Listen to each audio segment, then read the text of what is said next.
తదుపరి ధనుసు రాశి. ధనుసు రాశి వారికి ఈ వారం అనుకూలంగా ఉంది. కేవలం అదృష్టాన్ని నమ్ముకొని కూర్చోకుండా శ్రమిస్తారు. ఆ శ్రమ తాలూకు మంచి ఫలితాలను కూడా అందుకోగలుగుతారు. శుభకార్య చర్చల్లో పాల్గొన్నప్పుడు ఆశ్చర్యం కలిగించే నూతన విషయాలు తెలుసుకుంటారు. కొన్ని సాంకేతిక కారణాల వలన నూతన వ్యాపారం ప్రారంభించిన విషయాన్ని వాయిదా వేసుకునే సూచనలు ఉన్నాయి.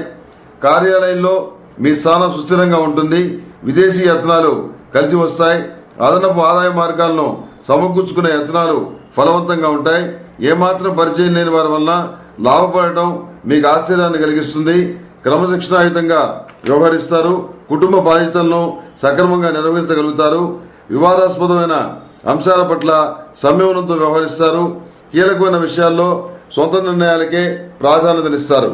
ఈ ధనుసు రాశి వారు ఈ నెల 27వ తేదీన అంటే మహాశివరాత్రి నాడు జరిగేటువంటి మహాపాశుపత హోమంలో పాల్గొని మహాపాశుపత హోమం చేయించడం చెప్పదగినటువంటి సూచన.